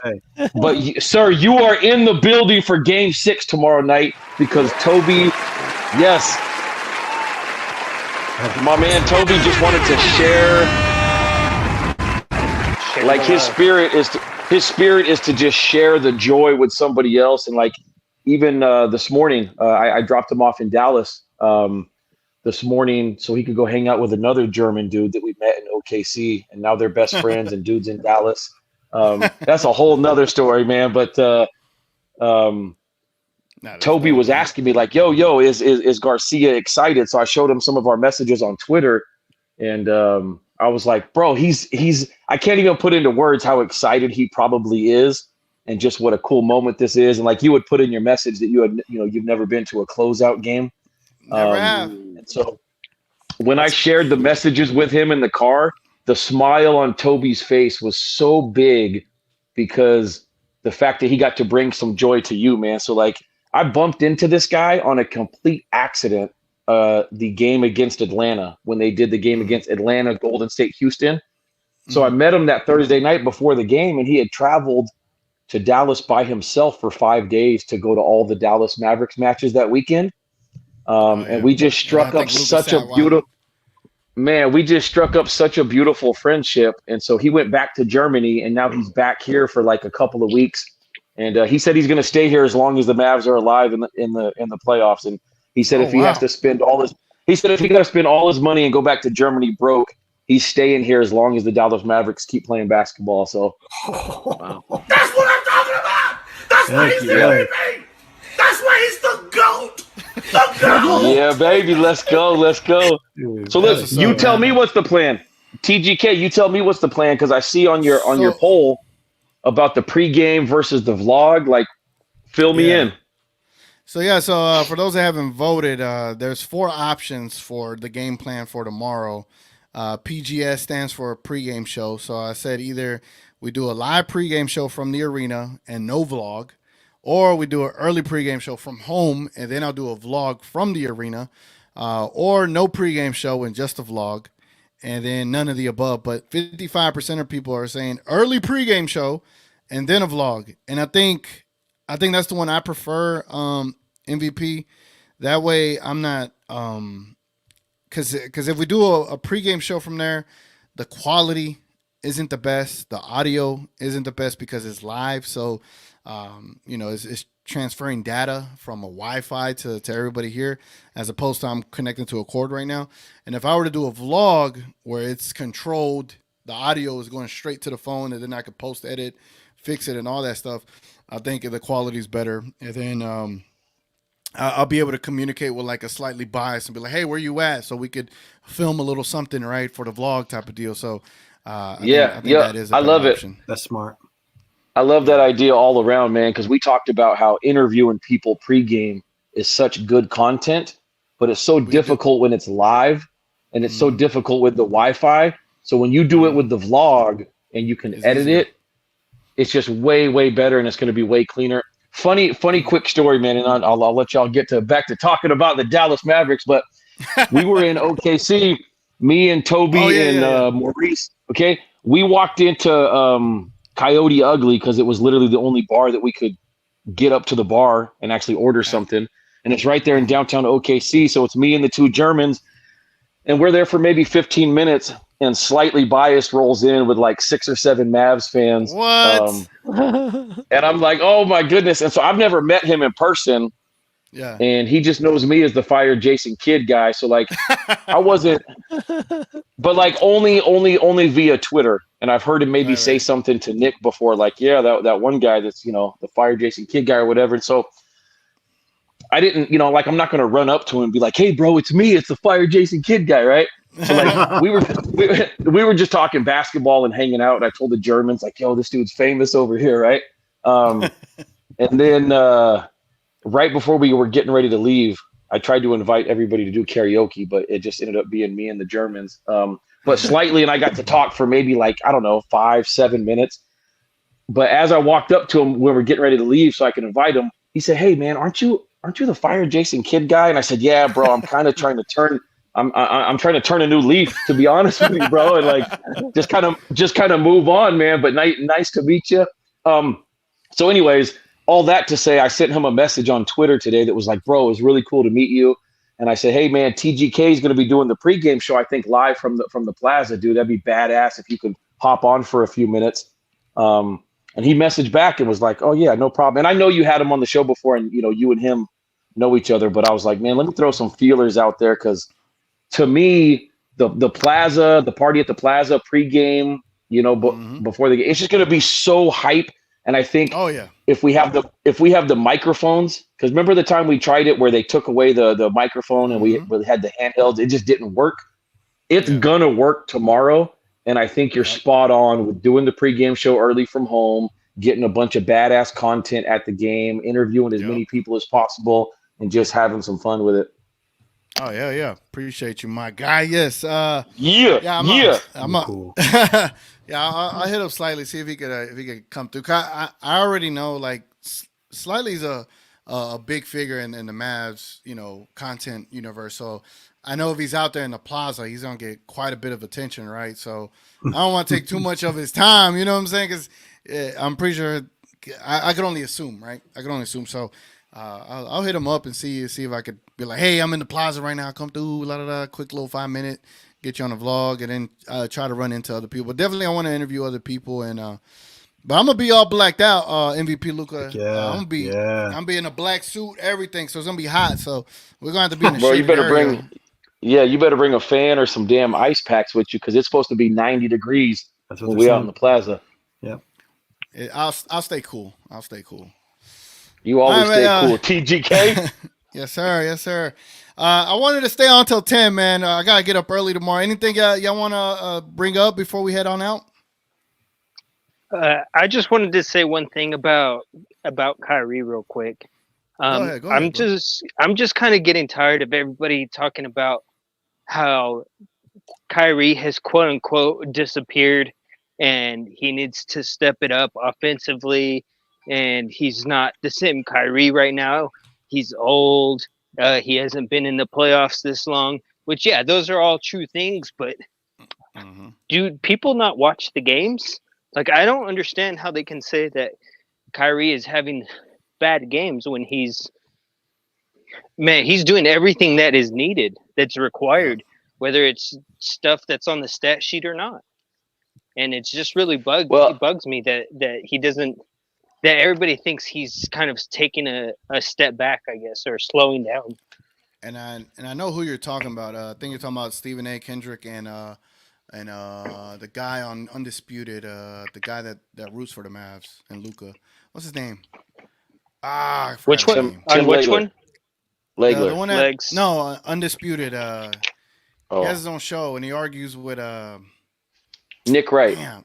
Nick Wright, yes, Nick Wright. He's the one that he thinks that Kyrie is just kind of building up to the moment, like he's trying to modulate himself. So they're creating these narratives, but I just think Kyrie is playing within the role, man. I think he's trying to get everybody else involved. He's older, more mature, and he knows Luka's gonna have volume. you don't have to necessarily always have volume. You could get other people involved, and I think he's looking at it from the standpoint that if I get these other guys involved, they're going to stay active defensively. So it's about being a team, man. And I think he's just being a great teammate right now. Yeah, I'll say this about Kyrie. He certainly has been less aggressive offensively the last 3 games. But there's moments in the game, like game 5, there was at least 2, maybe 3, where he got damn near all the way to the rim. And Luka's done it before and frustrated the hell out of us, I know, where it's like, bro, you're literally having a 1-footer.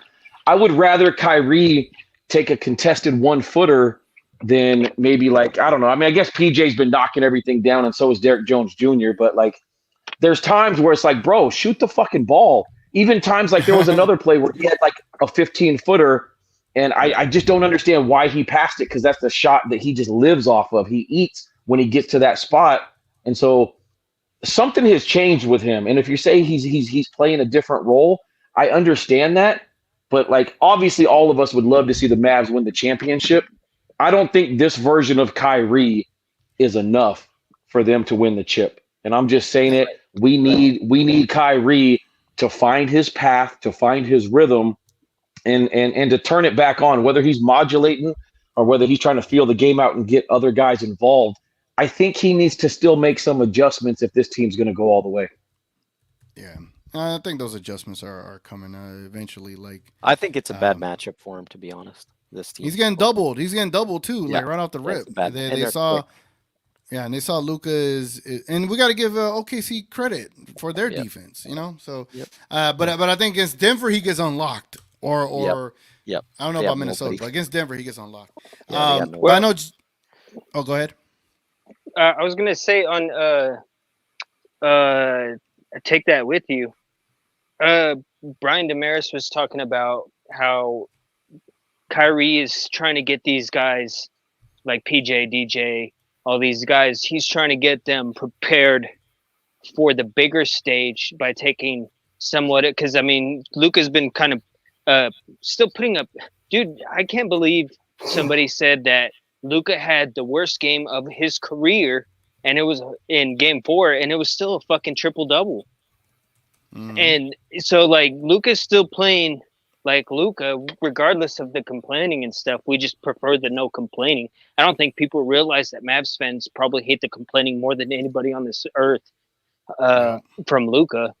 And I think that Kyrie is just grooming these guys and getting their confidence up, especially going into whether it's going to be the Wolves or the Nuggets.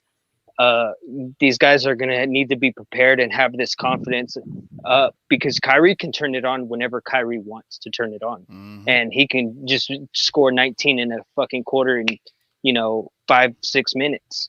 And so I think he's just preparing these guys for later on in this run. Please let that be the case. I love it. All right, let's do this real quick before we get on out of here. I know Gina Kim asked me, and I told her I would. And I'm glad she reminded me because I almost forgot. So we did this Mavs player ranking, like who's like, the most important or where you would rank the current Mavericks. And I think this was before the playoffs that we did this ranking on. But now we're going to do one real quick for the playoffs, right? Let's see if there's any differences. So if y'all could just give me like a quick I agree, disagree, or whatever the case may be. I'm going to assume number 1 is Luka, where everybody stand with Luka still being first. Yeah, number 1. Of course. All right. Agreed. Can we keep Kyrie at 2? Yes. Yep. All right. Yeah, here's the this change. is where it gets different. Obviously, Gafford is not 3 anymore. I think we could all safely say he's not 3. Definitely PJ. So PJ. let me go one by one. Dev, just give me a one-word answer or a one-name answer. PJ. All right, TMP. Yeah, I'll go PJ, but 3 and 4 real close. All right, Fame. I'm gonna say DJJ because of the defense. Mm-hmm. All right, Knight. Oh man. Like I literally said PJ so confidently, and then as soon as he said DJJ, I was like, oh fuck.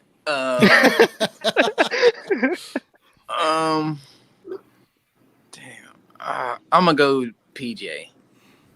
All right. I like it. You could make a really, really good argument for DJJ, 1,000%, because his defense has been electric, shut down, amazing, the best defender in probably the playoffs right now. But without PJ knocking down wide open threes, man, I don't even think we're winning this series. He's been our leading scorer 3 games in the series. Yeah, like he's been massive this series. DJJ was just as massive in the Clipper series, but PJ has stepped it up in this series. So it's kind of tough. I think this is a lot closer than what the voting looks like, but I'll favor PJ as well. But Fame, I was leaning DJJ a little bit too. I'm going to assume it's safe to say DJJ is 4. Yeah. Oh yeah, heck yeah. Yeah, with a bullet. Yeah. All right. Yeah. All right, so now we're at 5. Damn, this is crazy. Look how different the list is going to look like. All right, so Div, who is number 5 to you now? DJJ. Oh, sorry, no, you put DJJ on 4. Okay, I'm gonna put Lively. Yep. Yeah, 100%. Yeah, Lively. Gotta be the kid. Right. Gotta be Everybody's the kid. on Lively? Okay. Yeah. Everybody's on Lively. All right. Number 6. Yeah, y'all can just throw names out now at this point. Gafford. Really? Yeah, Gafford. It's been disappointing. I mean, who else is there? Green? You're thinking Green, maybe? Hell no. I was thinking Green. Not even close in my eyes, man. I saw that guy miss 5 open freaking. It can't be Exum Hardy. No one else. Last game. All right. Oh, we'll Green. put Gafford at 6. I would almost put Green above Gafford. That's what I was just saying. No. Yeah, Hey, Green's I been got- a positive no. player. I got the man. perfect best Mavs player for number 7. It's got to be Josh Giddey, right? But he'll definitely be last for the Thunder. 7 is. I don't think 7. All right, just because Kleba is hurt, Kleba would have been around here. Okay. That's true. Yeah, So that's true. I say we should put Kleba here. I think. Yeah, let's pretend he's healthy. Yeah. He was great against the Clippers. Yeah. Then Josh Green's got to be 8. Josh Green. Yeah, I agree with Green at 8. Who else could it be? Like, there's no one else. Playing. Would he put THJ there? Because TK is just really feeling those Hardy minutes from last game. He's like, I don't know. Definitely not THJ. Hey, I love those Hardy minutes, by the way. Right. Hey, are we gonna get a Game 6 Hardy party or what? Oh my gosh. I'm gonna I say hope so. THJ in 9 here, just because I think he's gonna have a game tomorrow and actually make some threes if he plays. I feel like Green should be above Kleba. I can just for the make fact that he's been healthy. I can make an argument that if we were right after the Clipper series, Kleba would be ahead of Gafford. If it was right after the Clipper series. Yeah. Oh yeah, no. If it was, I mean, y'all tell me if I'm crazy. I think he'd have been ahead of both Lively and Gafford. Yeah, Like, he was good in that Clippers He was doing series. the He was doing work. And at that time, go ahead.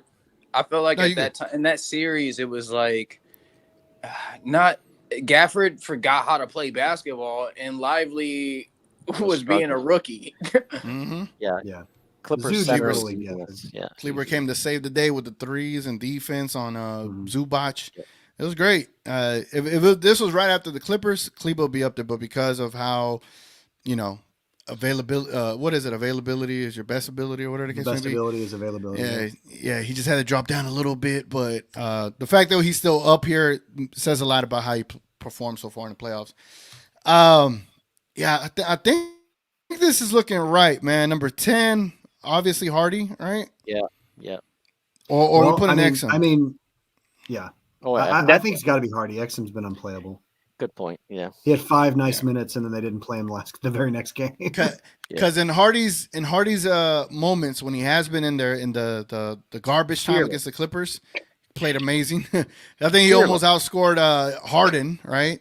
Or Westbrook. No, he did. He did outscore Harden. Oh, that's right. That's right. It was like 15 points in 14 minutes or something insane, yeah.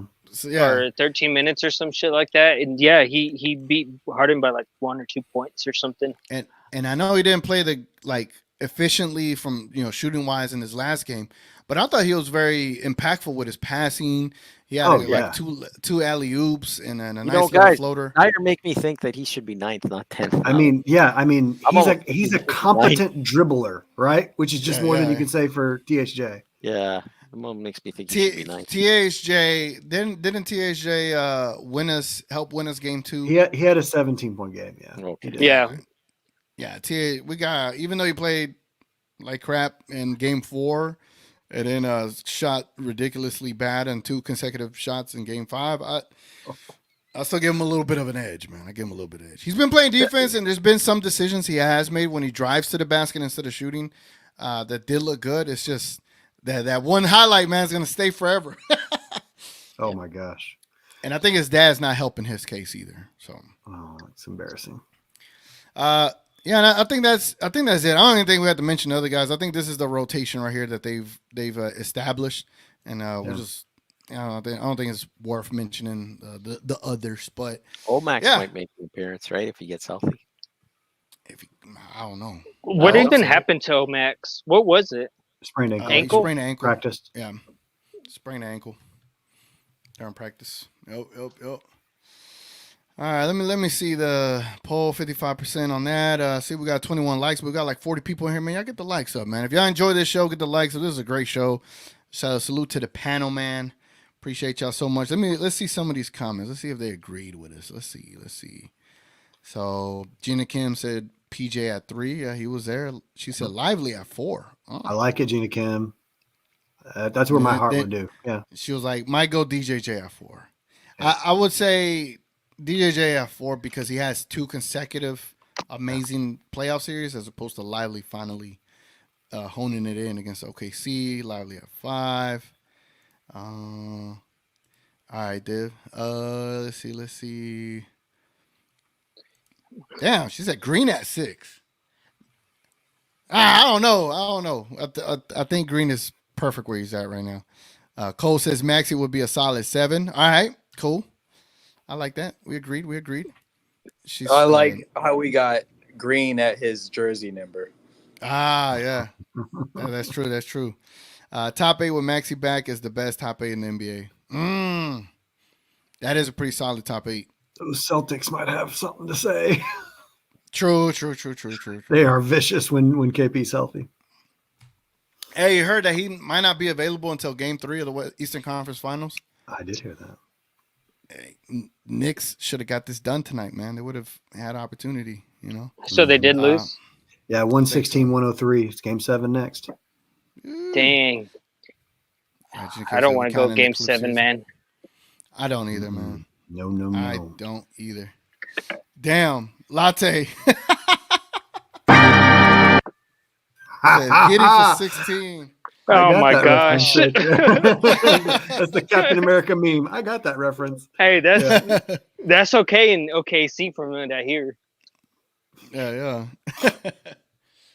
Oh, that's crazy, man. That's crazy. All right, man. All right, man. I think we'll end it off here, man. I appreciate everybody. Again, for those that don't know, if you're in the We Talk Mavs Discord, you'll catch Div in there doing crazy stuff and Discord and starting late night chats or whatever the case may be. It's a lot of fun.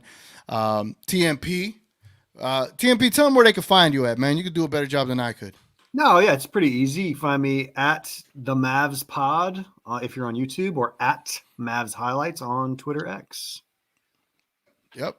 Y'all check him out on YouTube, man. The Mavs Pod. TMP does great content, man. Great perspective as well. And check him out on Twitter as well. I think you lead in your vote. I think you're leading your vote on live tweeters. Let me see. Hey, I voted for you, by the way. You got my vote. I appreciate you. I think I was like the first person to vote, but I voted for you. Ah, cool. Thanks. Let me see where I'm ranking. If I get less than 3%, man, I'm retiring. All right, I'm at 4%. I'm all right. Look, check this out. For those that don't know, there's a Twitter like content creator vote. Right now, I got 4%. I don't even know who that fourth guy is, man. I don't even know who that is. I don't.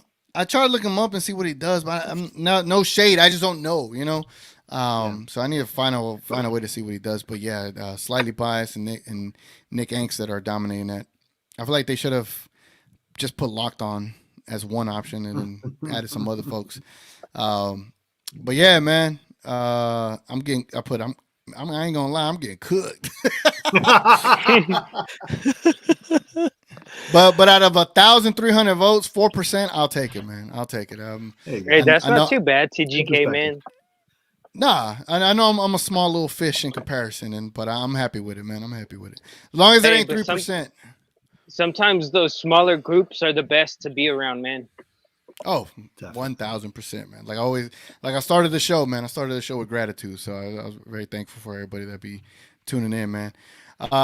Master Fame, you want to share your Twitter, or you want to just stay private, man? Stay private. I got you. And Knight, where can we? I'm a Go recluse, man. I'm a very private person. Hey, I respect it, man. I respect it. That's how I wanted to ask you first. And Knight, where can we find you, bro? You can follow me on Twitter at Knight93King. Follow me. I'll follow back. We can talk Mavs. We can talk music. We can talk comics. I'm down for whatever. That's what's up. And Div, you already know. Div, you already know. You don't even need to ask. No, I gave you a plug for the We Talk Mavs Discord. Good, so good. you want to plug that? Plug it a little bit. Sure. Yeah, I'll put even a link up if you want in the chat. I don't know. Can you do that in the chat? Probably not. Eh? Nah, you probably not. But you can speak to it. Just speak to it. Yeah, it's just We Talk Mavs on the Discord. And what you be doing in there? Oh, we just chat it up. People just join in and just chat anytime they want to go in. Just join the general chat and you just voice chat. Yeah, it's fun. Yeah, there's a lot of fun conversations. Yeah. All right, man. Appreciate y'all being here, man. It has been your boy here with an amazing panel. Everybody in the chat, salute to everybody being active there. Definitely leave a like on the stream if you enjoy this. It's a lot of fun. Again, this is Midnight Madness. We do this once a week, either on a Friday or a Saturday night when the Mavericks do not play. Tomorrow's game 6. We're going to have an early pregame show, and then I'll film a vlog at the arena in my all-black attire with the black gloves and everything that Gina Kim is asking me to wear. Anyway, man, it's been your boy TGK, and we are out of here. Appreciate y'all, guys.